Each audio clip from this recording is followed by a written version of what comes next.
Pessoal, sejam bem-vindos. Vamos agora para a aula de auditoria. Algumas orientações gerais, orientações principais, inclusive válidas para todas as outras disciplinas. Em relação ao material de aula presencial, continuará sendo utilizado o mesmo material que a gente utilizava em sala, o mesmo conjunto de slides e os materiais de apoio, como aqueles documentos em Word, vários modelos disponibilizados lá no aula. Tá? Então eles continuam sendo utilizados, inclusive na aula de hoje. Os slides de aula, faremos uma análise deles, referente à auditoria das contas a receber, e vai lá do slide 41 até o slide 47. Tá? Você verá os slides, inclusive, aqui na tela do vídeo, e na sequência um complemento com a nossa lousa virtual para relembrar alguns conceitos sobre ajuste a valor presente e provisão para devedores duvidosos, provisão para créditos de liquidação duvidosa. Importante aí, sempre teremos uma agenda envolvendo aulas e atividades parecido com aquilo que a gente fazia de forma presencial. Essas atividades também continuam sendo avaliativas e serão submetidas ao FACIC interativo.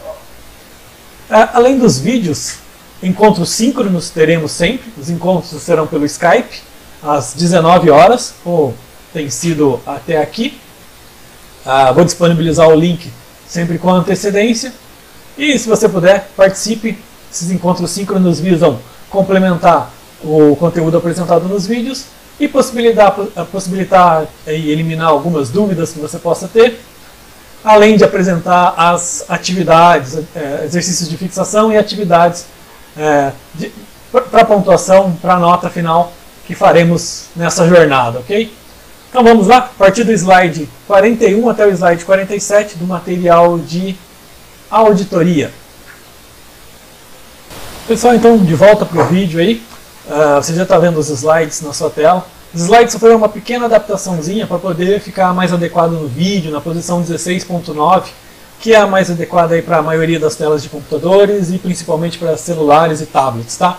Então foram pequenos ajustes, não mudou absolutamente nada o conteúdo que consta dos slides, dos materiais que você já tem aí, tanto disponível no AVA ou já tem consigo aí arquivado. Vamos lá, contas a receber, auditoria das contas a receber, que é o que nós trabalharemos nesta videoaula. Destacado aí que os direitos adquiridos por vendas a prazo de bens ou serviços relacionados com o objetivo social da empresa, essas são as contas a receber, são as famosas duplicados a receber, conta de clientes que aparecem lá no balanço patrimonial das empresas. Aspectos importantes aqui, tá?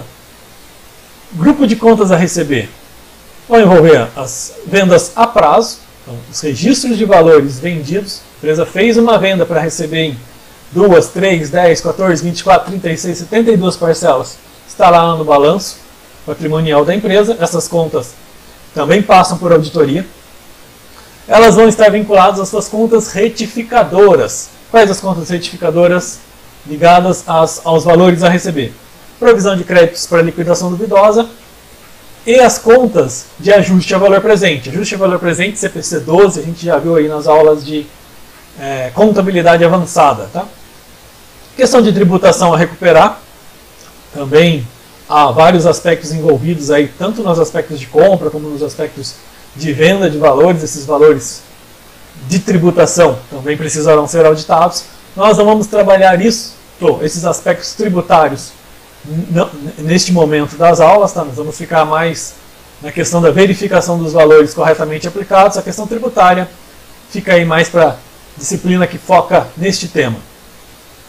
Eventuais adiantamentos e empréstimos também representam aí direitos a receber. Se a empresa faz um adiantamento ou faz um empréstimo para uma determinada situação, também precisa ser auditado, da mesma forma como possíveis vendas realizadas a prazo, né? E eventuais outros créditos aí que estejam registrados como valores a receber por parte da empresa. Seguindo aí, principais objetivos ao se auditar nas contas a receber, as contas, sejam elas de ativo circulante ou não circulante, que representam direitos aí. Primeiro ali, e como sempre, né, os princípios de contabilidade precisam estar devidamente aplicados. Parte do trabalho de auditoria é verificar isso, buscar entender se a empresa seguiu corretamente as normas e os princípios de contabilidade. Classificação correta, né, se não há nenhum valor indevidamente classificado, talvez em virtude do prazo ou algum lançamento errado de alguma conta ali, o valor foi parar talvez na conta caixa, quando deveria estar na conta de clientes ou duplicados a receber. Esses erros precisam ser verificados. Confirmação de valores, todos eles, né? As provisões, registro dos valores a receber, eventuais baixas no processo e os ajustes a valor presente. Parte dessas confirmações vem da verificação dos cálculos, verificação de se as normas estão devidamente corretas, caso do ajuste a valor presente e da provisão de crédito de liquidação duvidosa. Outras confirmações podem vir através daquelas cartas de circulação, que nós fizemos na última atividade com relação aos bancos. Elas existem também aqui, mas com relação aos clientes no caso, né? Então você também emite essas cartas aí para os principais clientes da empresa, para que eles confirmem se aqueles valores estão devidamente corretos. E claro, aí se todos aqueles valores estão alinhados às demonstrações contábeis, entre outras possibilidades de verificação nas contas de valores de créditos a receber aí. Aspectos principais a serem observados ainda, a questão da data do reconhecimento, né, envolve aí o regime de competência, precisa ser devidamente observado se a empresa está fazendo os registros contábeis da maneira correta, da maneira adequada, seguindo os princípios contábeis. A avaliação das contas a receber e provisões para devedores duvidosos. Isso precisa ser checado mesmo. Se a empresa executa muitas vendas a prazo, é natural, é uma tendência normal de qualquer empresa que ela tenha algumas perdas por inadimplência. Essas perdas precisam estar devidamente evidenciadas na contabilidade, né? Isso aí com certeza você já viu em outras disciplinas. Na sequência, aí, quando a gente ir para a nossa lousa virtual, a gente faz uma revisão de como calcular, de como analisar as provisões de crédito de liquidação duvidosa. Da mesma forma para o ajuste a valor presente, né? Se uma empresa executa vendas a prazo, mesmo compras a prazo nesse caso também, né? Se essas operações são não circulante, o CPC 12 é obrigatório, e também, no caso das operações não circulantes, se estas forem consideradas de grande relevância, né? O CPC 12, os ajustes a valor presente também precisam ser checados no processo de auditoria das contas a receber. Quanto à data de reconhecimento, aí alguns aspectos importantes, né? Observar quando houve o momento da prestação do serviço ou da transferência. É a questão da competência, né? Isso precisa ser devidamente registrado na contabilidade. É normal em uma empresa que faça milhões de operações, talvez um ou outro erro aconteça, ou por falha humana, até por falha de sistema nesse sentido. Precisa, portanto, ser checado essa questão do reconhecimento das datas, né? Contas que normalmente são envolvidas nesse tipo de operação, né? Clientes, duplicados a receber, verificação das notas fiscais, né? Dos valores de venda, são documentos importantes no processo de auditoria, precisam ser verificados e confrontados com os registros contábeis. Os eventuais adiantamentos que acontecerem por parte de clientes, né? O cliente paga o valor antecipado e a empresa se obriga a uma contraprestação nesse sentido. Ou o contrário, né? No caso, se for um adiantamento de fornecedor, né? Você passa a ter um direito a receber do seu fornecedor, né? Se for o caso aqui. Adiantamento também pode acontecer com relação à folha de pagamento, né? Os adiantamentos, num primeiro momento, eles têm que aparecer também como direitos a receber ali registrados. E eventuais outras movimentações que sejam indiretas ali, mas tem correlação com o caso dos estoques mesmo, estoque em trânsito, né? Estoque está saindo de uma determinada empresa e indo para outra, talvez uma filial. Classificamos esse processo aí de estoque em trânsito. Isso precisa ser devidamente registrado, né? Ele é um direito da empresa, precisa ser controlado também e auditado.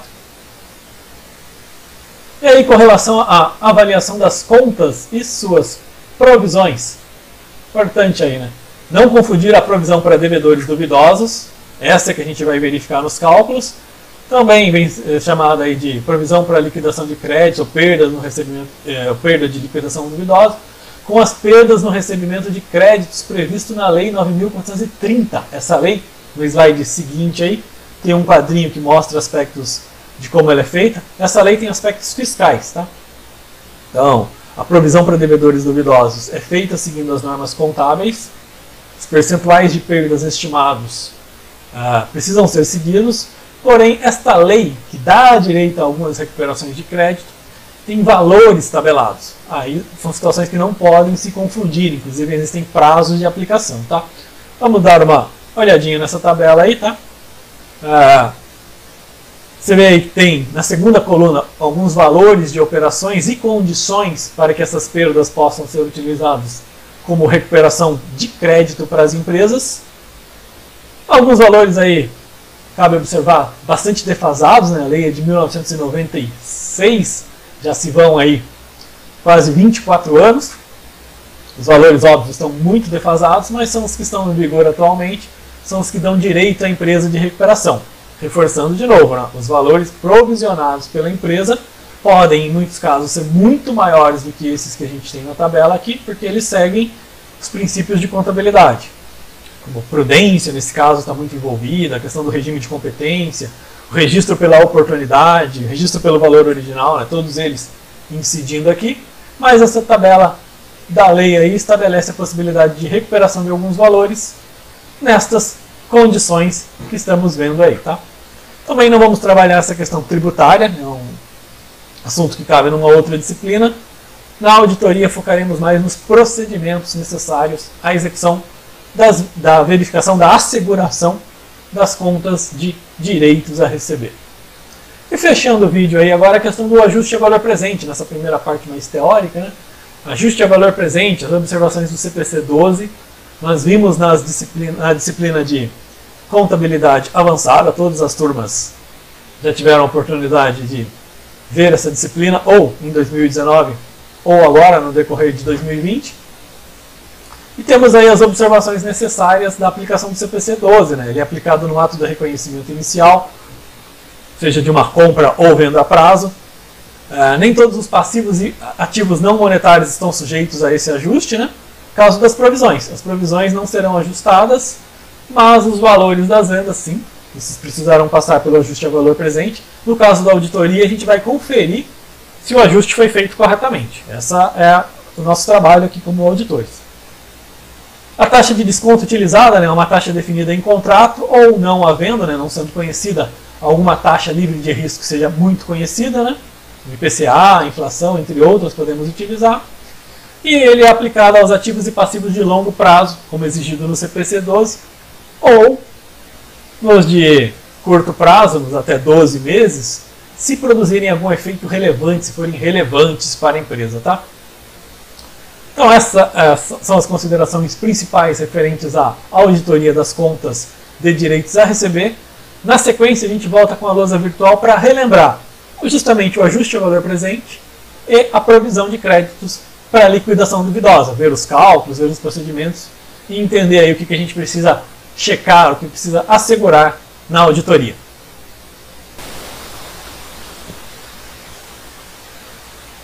Pessoal, de volta então. Vamos aí para a nossa lousa virtual e começar a dar uma olhadinha aí na questão do cálculo das provisões de crédito de liquidação duvidosas, né? Muito referenciado ainda como provisão para devedores duvidosos, provisão para crédito de devedores duvidosos, termos nesse sentido. Tá? Provavelmente você já estudou essa situação em alguma outra disciplina anterior, aí, entre as disciplinas mais básicas. Vamos trabalhar aqui um exemplo então de como deve ser feita essa provisão, que ela é necessária aí, né, quando a empresa faz vendas a prazo e reconhece aí com essa provisão o seu histórico de possíveis perdas, o seu histórico de inadimplência. O que estamos vendo aí no exemplo? A empresa reconhece que possui um histórico de inadimplências de 10% sobre o total de vendas realizadas a prazo. Ou seja, né, de cada 100 vendido, 10 ela não recebe, de cada 200 vendido, 20 ela não irá receber, de cada 1 milhão vendido, 100 mil não receberá, e assim sucessivamente. Né? Então ela tem um histórico de perdas de 10%. Como é que ela levantou esse histórico aí? Foi fazendo uma verificação aí dos últimos meses, dos últimos anos das suas vendas, observou que deve existir um histórico médio de cada venda realizada por mês ou por ano, uma possibilidade de perda em torno de 10%, e estimou esse percentual para determinar a sua provisão de crédito de liquidação duvidosa. Esta provisão é importante porque faz parte do planejamento da empresa, né? Para quem vende muito a prazo, precisa ser consideradas essas perdas, inclusive para estimativa de preços, estimativa de custos, controle gerencial e geral de caixa e da empresa, né? Isso aí é essencial mesmo. Tem aquelas implicações fiscais da Lei 9.430, que nós vimos há pouco, né? Tem a tabelinha lá no conjunto de slides do material já anteriormente disponibilizado lá pelo AVA. Então ela dá a possibilidade de algumas recuperações de valores e também observa os princípios de contabilidade, competência, questão da prudência, entre outros, aí estão todos observados quando a gente faz a provisão para créditos de liquidação duvidosa. Seguindo aí no nosso exemplo, a Cord Company realizou vendas no mês no valor total de R$ 775.840. Se ela tem mesmo esse histórico, essa expectativa de perdas de 10% no seu total de vendas, ela terá, portanto, apenas que aplicar este percentual em cima do valor de vendas. É bem fácil de calcular. Aí a gente vê o cálculo na linha final da tela. Chegamos a uma provisão de perdas de R$ 77.584.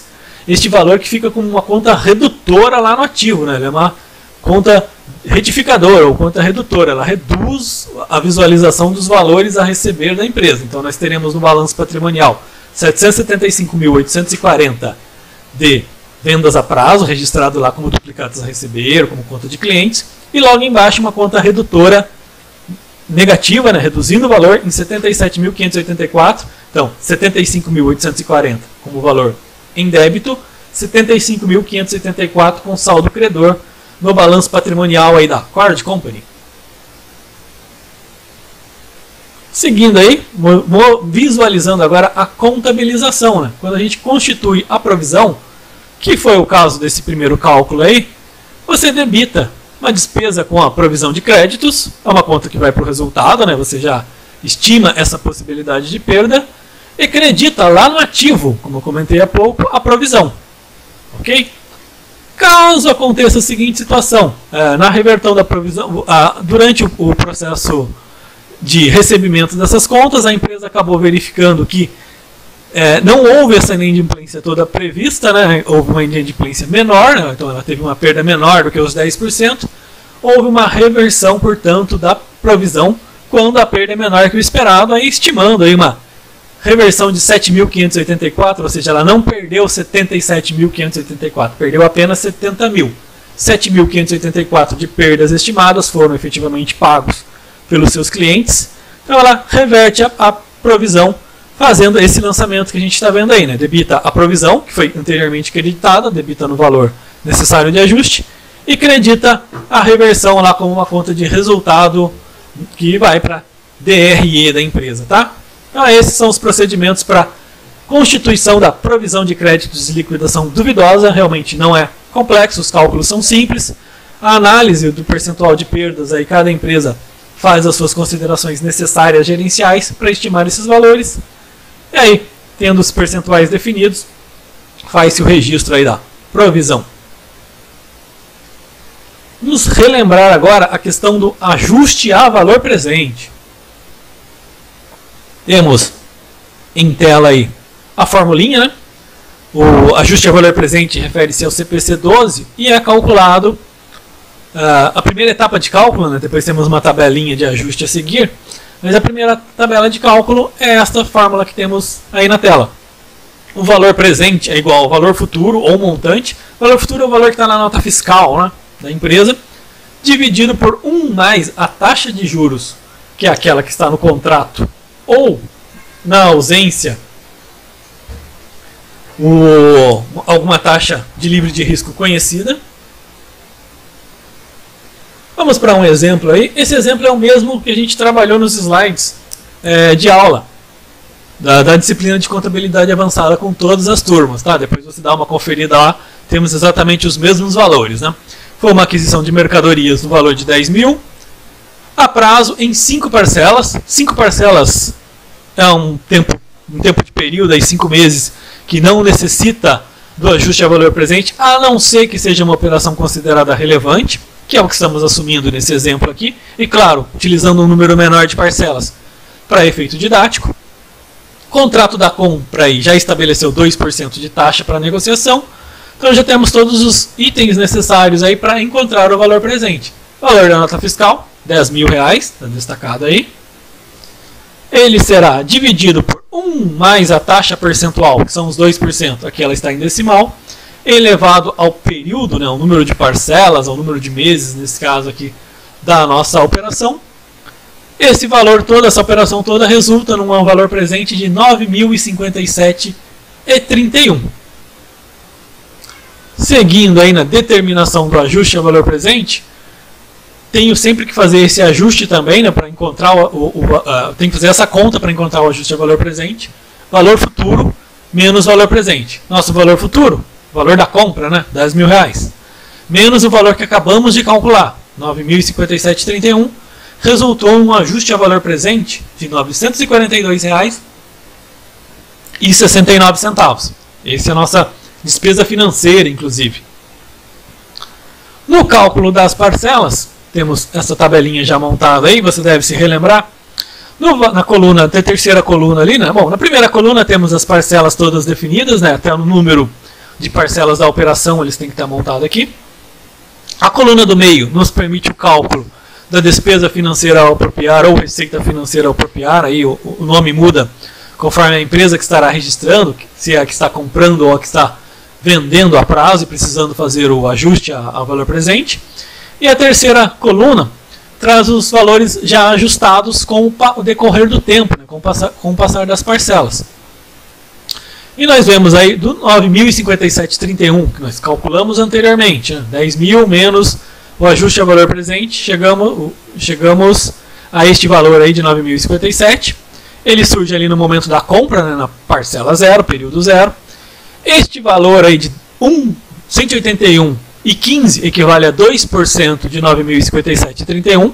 Então você encontra 2% dele, que é o valor da taxa contratual.